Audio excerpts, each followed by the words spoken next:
Did you know that one sweet potato this size can produce between 5 and 150 pounds of sweet potatoes? It's time to grow slips.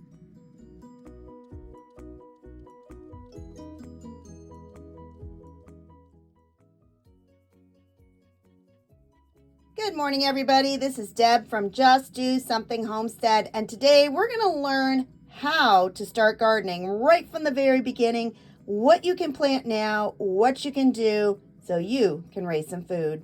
The misconception is you need a lot of money to grow your own food. The reality is you don't need a greenhouse, and you don't need $250 raised beds either. You don't need 30 cattle panels and woven weave fabric for that matter. I may have all those things now, but 40 years ago, there's only one thing I had, and that was some dirt in the backyard. And believe it or not, sweet potatoes are actually one of the easiest crops you can grow. All you need is a sweet potato, and this one I bought from the grocery store. But before we dive in on how to raise sweet potatoes, how do you know what to plant, when to plant, how to start it, and everything else you need to know about gardening? I trust the Old Farmer's Almanac.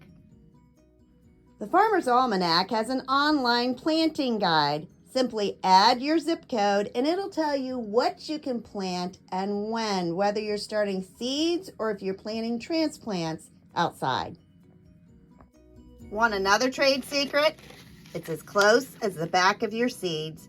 First, you need to know where you live and then read the chart. It will tell you when to plant them.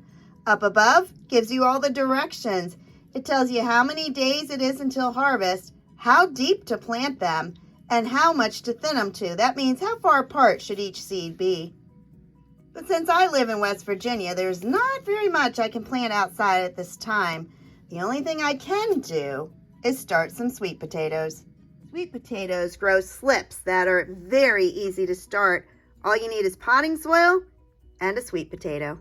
First, you want a container. Now, you could go to Walmart and buy the expensive burpee ones, but let's be realistic. Any plastic food-safe container that your sweet potato fits in, perfect, is going to work.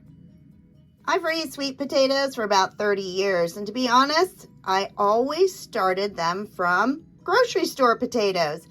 But 2 years ago, I thought, you know what, enough of this. Let's buy quality, certified sweet potatoes from some well-known companies.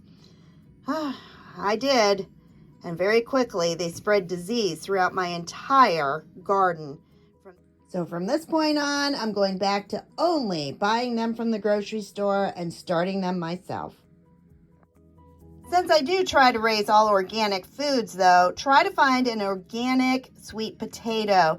You're probably going to want to search at more well-known stores for their produce, such as Wegmans or Giant. They come in different colors. You might find a white one, a yellow one, orange, of course, and last year I even found purple. Today I'm going to be using some organic and natural seed starter. This is Coast of Maine. I really like this brand, but it's not like other seed starters that have no nutrition whatsoever. This one has enrichment of compost, lobster meal, kelp meal, worm castings, and something I can't even say. You're going to want to put a little moisture onto that soil, not a ton. You don't want it sopping wet.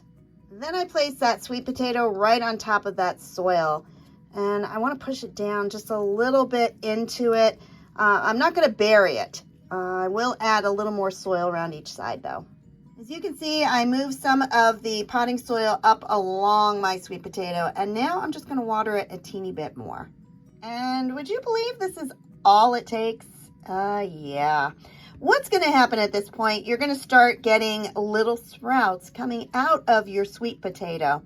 When they're about 6, 7, 8 inches tall, they're just going to keep on growing from out of here. Then I'm going to cut them off and put them in water. Each one of those slips can produce a minimum of 5 pounds of sweet potatoes. And I usually get about 30 or more slips from each sweet potato I start.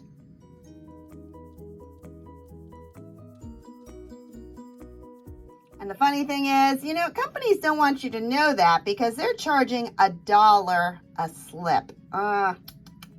Don't waste your money, folks.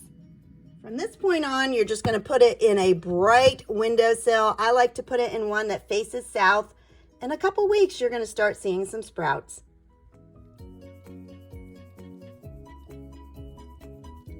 And honestly, that's about it. In a few weeks, I will check back in and I'll show you the progress on our one sweet potato. If you enjoyed this short little video on how to start your sweet potatoes, please like, subscribe, and share. Have a blessed day, everybody. Bye-bye.